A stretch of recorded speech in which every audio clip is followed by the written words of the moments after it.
Indigenous woman, looking with very curious eyes at our workshop, what we're telling her about AI and like chatbots.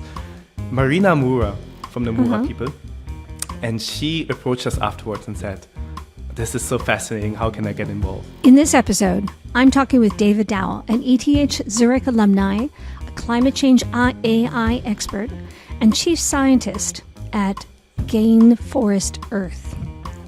This is the We Are ETH podcast, and I'm Susan Kish, your host. So, David, it sounds like you literally just got off the plane from Baku. Tell me, is it true? Was it really underneath a stadium in a huge space without much to do? Or where actually were the climate change talks held? It was like very close to the stadium. Definitely just a couple days ago, I was still in Baku supporting youth negotiators all around the world, negotiating for what is the climate finance COP, basically. This year, it was all about how much the developed nations have to pay to the developing nations, and that new goal needed to be quantified. And yeah, it was tough. It was in a stadium close by to it. The hall was much smaller than the last year's. Like Dubai was way bigger than Baku, but it was still nothing less intense. Now, did you stay through to the very end? Because I heard the negotiations extended longer than they had expected. Yeah, almost for one more additional day. So no, I didn't make it. I left the last day on Friday and headed back. So, but I know many of my friends, they stayed until 4 a.m. at night trying to negotiate the last parts of the deal. Yeah, it's every like autumn, like winter, like as a climate negotiator, this is the most busiest months. And this is also when you're an activist in that space. This is one of the few times in the year where the whole world is coming together to get points straight across, right? So that is very passionate. That's very like, it's a lot of hard work, and yeah, it's tedious work. David, can you summarize what the conclusion was? Simply around the climate finance component of this year's COP. Yeah, simply speaking, the agreement is actually full of paradox, because scientists, including ETH scientists, have said that we need at least $1.3 trillion annually to support developing nations and people from the global majority to really tackle like climate adaptation and resilience because of flooding, because of whatever we're gonna face in the next couple of years, which is extreme. But we need to discuss a new goal on climate finance, and the developed nations, they were pushing out a goal which is way below any expectation, which was initially $250 billion a year, which sounds a lot, but it's actually not. And so lots of negotiations in the end focused on, can we push that towards the goal that is needed, right, in the trillions.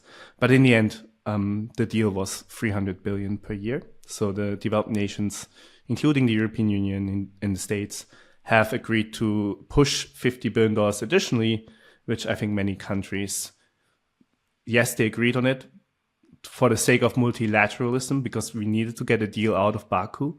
But it's definitely an insult, I would say, for many of these island nations, especially, that are going to face tremendous trouble in the next years.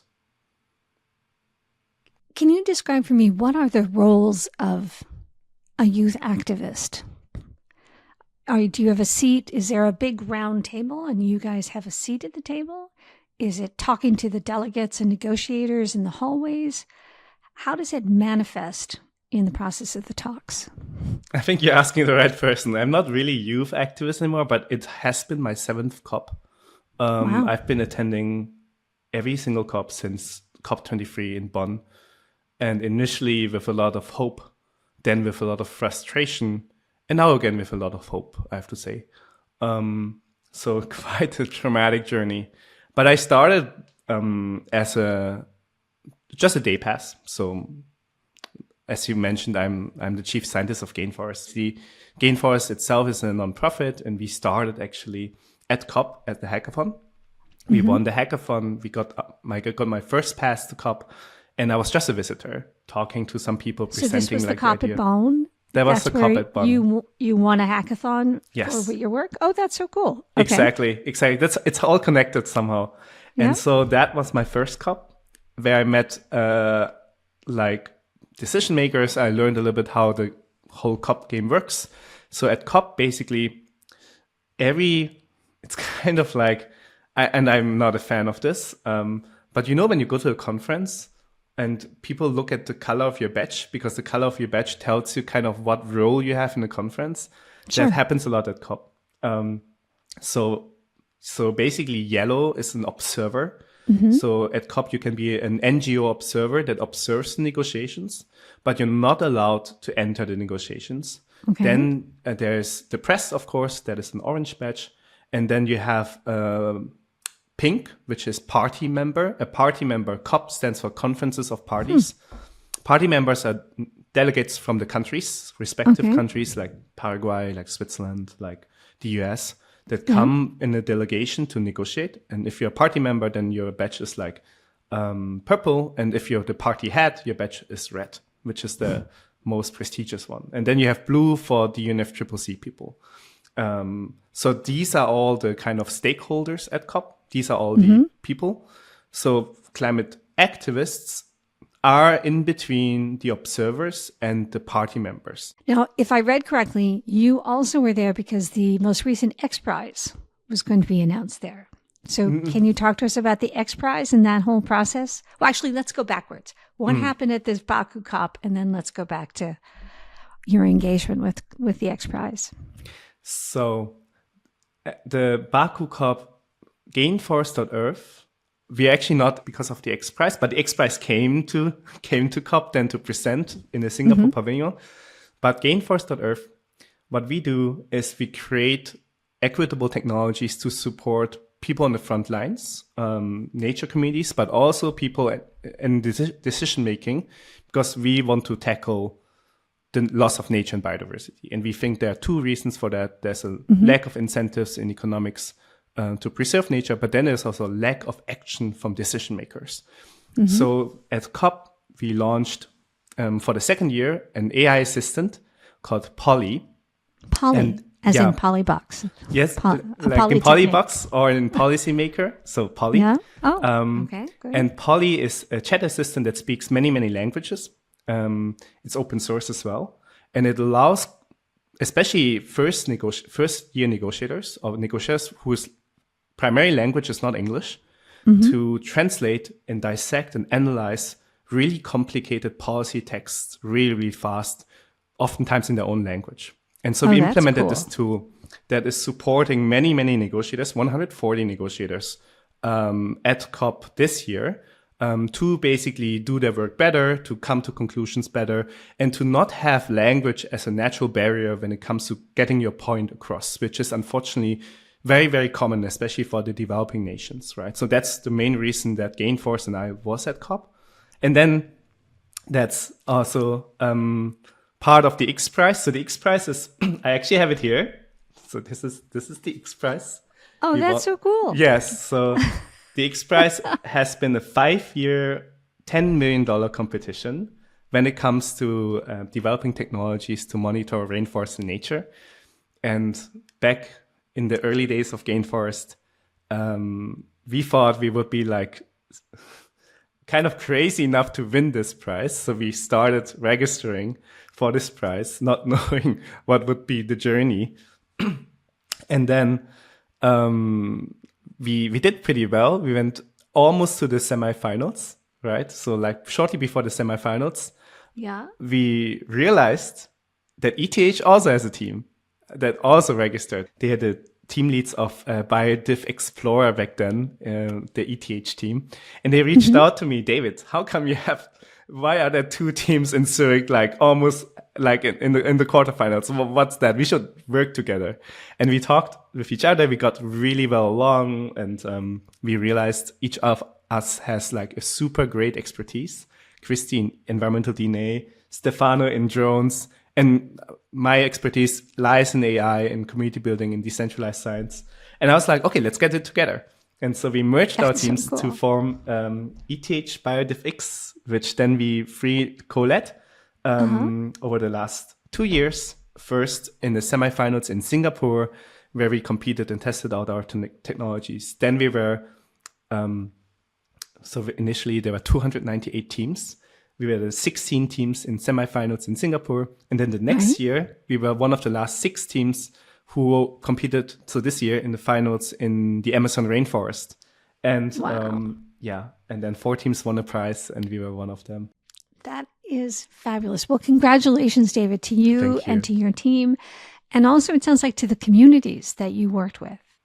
Oh, 100%. They were a really, really critical part of the win, right? Actually, that bonus prize went for the single most impactful approach and technology that was developed during the 5 years. So it's a really, really, really precious prize.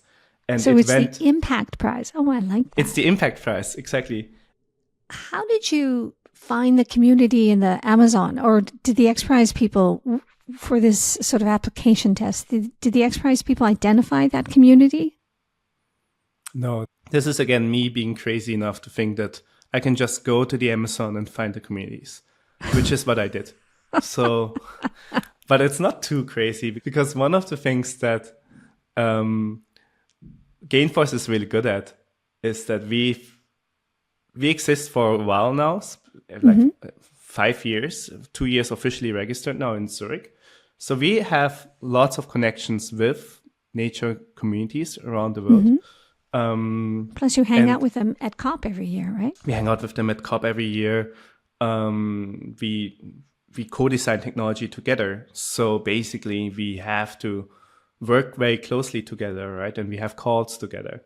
And so we have seats around the world. We have actually 28 communities around the world that GainForest is supporting in the Philippines, Southeast Asia generally, East Africa, and like South America. Initially, we didn't have anyone in Brazil except for one NGO, but that didn't work out too well. So we actually leveraged one of the facts that one of the early champions that we supported to come at COP, she was Brazilian. She worked on the ground with communities. And we both just agreed on January this year to host a workshop in Manaus on AI for everyone to come, including indigenous people. And we hosted it in an indigenous suburb in Manaus called Parques das Ribas with 30,000 indigenous people from 30 plus tribes. And that was a really, really successful workshop. Really, really lovely. She was my translator, Camilo, and we were holding that AI kind of workshop.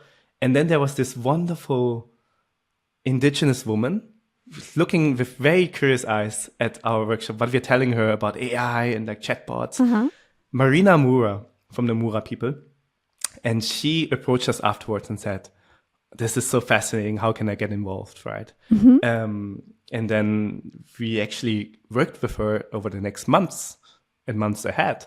And she became, from a workshop participant, our indigenous scientist. We trained her with technologies. We trained her how to use some of the technologies that ETH BioDivX has developed. She met the team at the finals. She was with us at the finals, pregnant. She was she had a baby girl, like insane. And then when we won the prize, we thought she's such a hero to us and our team that she gave actually the acceptance speech in front of our team. So really, that's the story of how we connected with the communities. We came there, we had a workshop capacity building, and then it organically was just a friendship. They invited us to come to their villages. We went there, we did more capacity building, and we co-designed technologies together. And that's in the end why we won that bonus prize. Yeah. That is a lovely, lovely story. So in practical terms, right, I think of AI and I think of a huge surge of localized energy requirement. I think of terrifying views about its use, for military purposes. I see it used in, ways that question your moral and ethical basis. But I also see the possibility to use it for good. Can you just in layman's terms, what do you see as the 2 or 3 things that AI or these large large databases can be used? Yep. Language models, thank you. Can be used to actually positively impact climate? I think one of the things when we look at AI, we have to always consider it to be a tool that cannot be disassociated with the creator. So what I'm saying is, imagine you're an architect and you're designing a room, and you're, for example, not in a wheelchair. You wouldn't maybe initially think about inclusivity in the room. You wouldn't think about the stairs need to be like or the width flat, of the doors. Exactly, the width of the door. You don't know that. Very similar to AI. When you're an AI researcher or AI developer and you don't design with the communities, you don't consider its use cases, you're having a very different perspective than them, then what you're designing is exactly that kind of not inclusive room, right? Not accessible room for an architect. So AI is really much connected to the designer and his or her mindset. And so much of the danger comes from that as well, like military uses right now. Israel is using AI to bomb Gaza. Many, many horrible stories that are coming from these. And I think it can be solved with co-design, with bringing the right people with the right mindset in to co-develop this technology. This is what GainForest is about. Large language models are really wonderful in translating languages and language barriers. The second part we noticed is with co-designing with indigenous communities. So the suburb I told you about in Manaus with urban indigenous people, so they lost their homeland and they can still remember their culture, but they remember it barely. And every generation they lose some parts of it. They transmit knowledge through oral storytelling, right? So when you want to archive and collect indigenous and local knowledge, how are you going to do this? You're not going to do this with a form because a form is too constraining. So you need a device that can listen and ask questions and listen to stories. And large language models are really, really great in that. And so we have a polysister called Taina, which is an indigenous chat assistant that helps local communities to archive their knowledge, preserve it. Marina calls it her treasure box because all the data is stored actually on her laptop. It's like it runs locally. And so it helps them basically preserve and collect this information at a much more inclusive way, and also in their own language. They can just speak in Portuguese, and then that information gets stored in it. So those are 2 really good use cases of large language models. And the last one is nothing about large language models, because I want to emphasize the point that AI is not just LLMs, but actually one of the criticism of AI is the large electricity costs. But that is because we are so focused on using large language models for everything, right? That sometimes even a simple and small model can do the task much, much better. So, for example, one of the things that we're developing in together with some labs at ETH Zurich and also nonprofits is an algorithm that helps classify tree crowns and detect what kind of trees are where. So imagine when a community wants to find a Brazil nut tree, which is one of these really beautiful and valuable trees that provide you with Brazil nuts, one of the major income sources for a community. You have to usually scout the forest, which takes lots of fossil fuel. You need to use gasoline for the boat. Then you need many, many hours or days sometimes to walk through the forest to find these trees. But now with AI, all you need to do is just either a satellite image or like a drone image. You fly quickly over it. Costs almost no electricity. Then you run the algorithm. It's not a large language model. It's actually quite efficient and fast. It's a machine learning model. Machine learning algorithm, a convolution neural network. Costs almost nothing electricity, less than a Google search. And then you have the trees, right? And you would save so much work. And so I think it's all about the trade-off of understanding what are the local use cases that you need, what are the right AI models that are fitting, and how can we co-design the technology together such that we also understand its potential ethical use cases and also dangers. David, this is a wonderful path. And this theme of, impact and making a difference is consistent across these areas that you work in. How did your path go from growing up in the Black Forest in Germany to going to college. I think you went to Karlsruhe as an undergraduate, and then Correct. on to other institutions, and then to ETH. How did that path go? I think my path on this impact journey started even before me. So my parents are actually Vietnamese refugees. They left Vietnam. They met on a boat.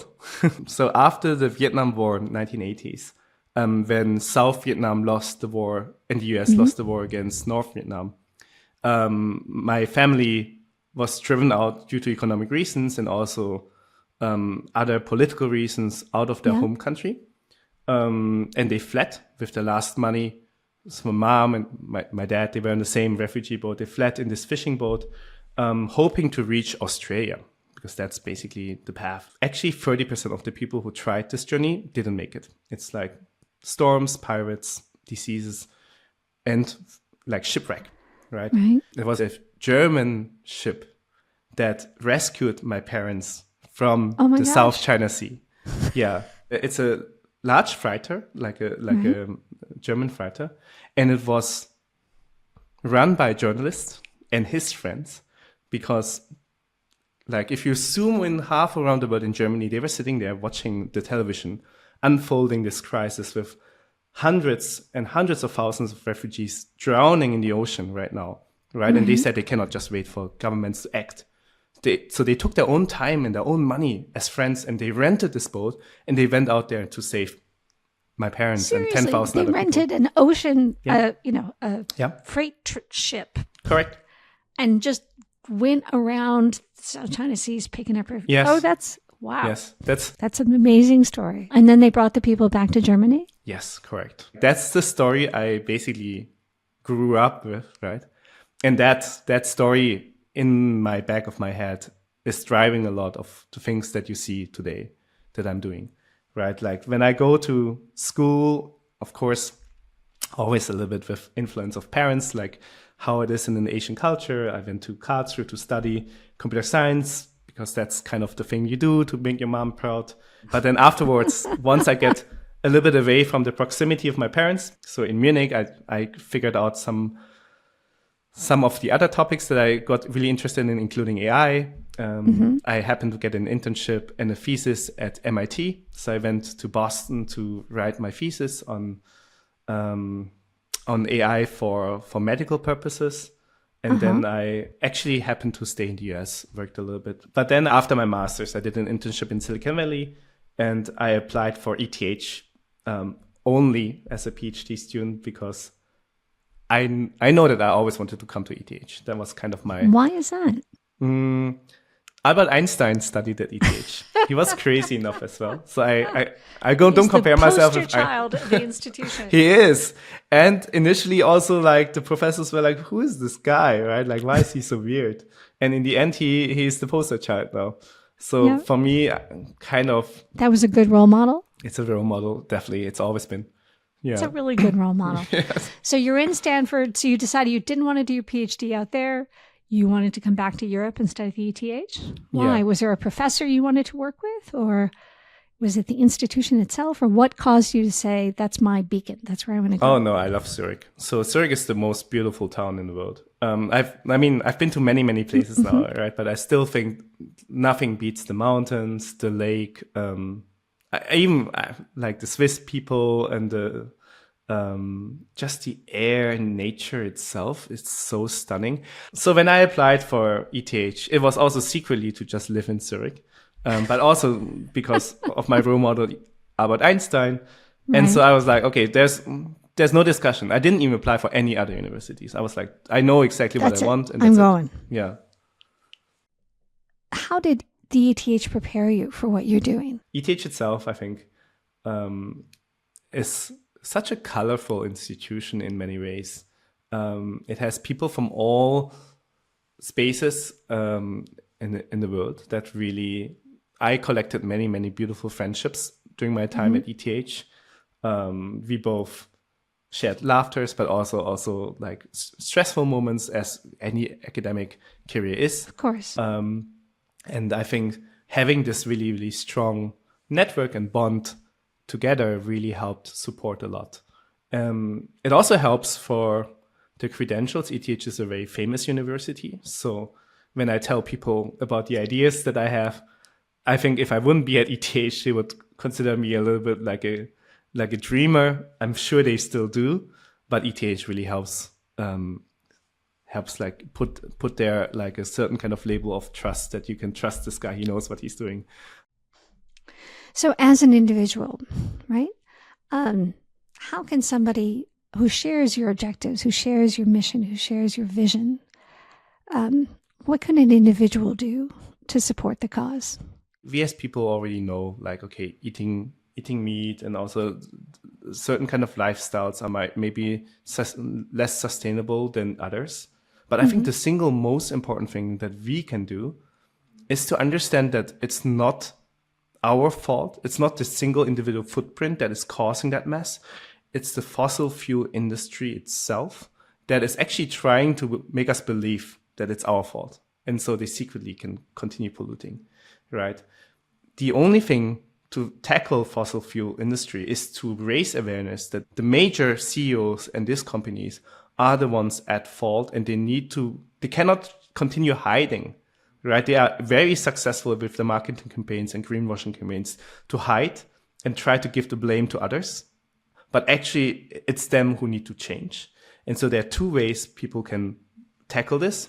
First, be aware and raise awareness of the fact that fossil fuel and the fossil fuel industry needs to change, and keep them accountable. So that means like either you do anything on the demand side to incentivize less fossil fuel consumption. Just don't give them your money, right? Like, because that's literally what they are after. That's what they're literally after. And that's why they're ruining the planet. And the second part you can do is you can go to the streets and you can make your standpoint to governments and leaders and also the fossil fuel industry that we have not forgotten about the climate crisis. That yes, I mean, we are living in a polycrisis like times, but the climate crisis is arguably the most urgent of all of them. And we have not forgotten about this, and we need to raise awareness on a much broader scale in the political spectrum, as well as on the streets, as well in activism, as well in arts, policy, diplomacy, and science. Yeah, exactly. And just listen to our scientists. Damn it, we're like at ETH, we're doing great science. So I think just simply doing our best to raise awareness and say, okay, listen to the science. Please act, I think is the most impactful thing people can do now. So it sounds like be educated, be informed, be hopeful, and take action. Absolutely. Fantastic. David, thank you. That was a great conversation. Really appreciate you joining us. Thank you so much for the invitation and also lovely conversation. So David, I'm going to close by asking you a few questions we ask all of our guests. So the first one is, when you were a little boy, what did you want to be when you grew up? So when I was a little boy, I wanted to become a physicist. A physicist? Because Albert Einstein was a physicist, right? So I'm not too far off, I have to say. Like it's very technical, very sciencey. I think Albert Einstein would have become a computer scientist in the modern days. If he had to choose a thing to do today. And what are you curious about? What are you learning these days? I think, of course, my background in AI research, it has been such an interesting time to watch the field explode and come up with new ideas. So I learn a lot just following other researchers' work on the AI frontier. But also at the same time, I discovered a completely novel resource of knowledge, which is the local knowledge and indigenous wisdom of the communities that I work with, that I think is so beautiful. And I want to translate into a language of science that can benefit both and bridge scientific expertise and local knowledge in a more fair way. So I think those are the two things that I'm learning the most from nowadays. And what books are you reading? On your bedside table, on your Kindle, on your phone? Or listening to? So I have to say that my favorite book is Matilda. Have you from Roald Dahl? Of course. Yes, and I do told us the happen to great. read Matilda once in a while again, and you just caught me in the moment where I have it in my book side. Yes, so I really love Matilda. Fabulous. And you mentioned that going to visit Zurich back in 2008 and now today. What is your favorite place to go? So I recently picked up my sailing license. So I would say Congratulations. That's a tough test. It is a tough test, and it was like wonderful learning journey as well. And I would say my favorite place right now is on the sailing boat on the Zurich Lake. I think this is such a special thing. That sounds fabulous and sounds like a great thing on a lovely summer afternoon with the sunset. Fantastic. David, thank you so much again. Thank you so much. I'm Susan Kish, host of the We Are ETH series, telling the story of the alumni and friends of the ETH Zurich, the Swiss Federal Institute of Technology. ETH regularly ranks amongst the top universities in the world with cutting-edge research, science, and people. The people who were there, the people who are there, and the people who will be there. Please subscribe to this podcast and join us wherever you listen, and give us a good rating on Spotify or YouTube or Apple. I'd like to close by thanking our producers at LE Media and ETH Zurich alumni, and thank you, our listeners, for joining us.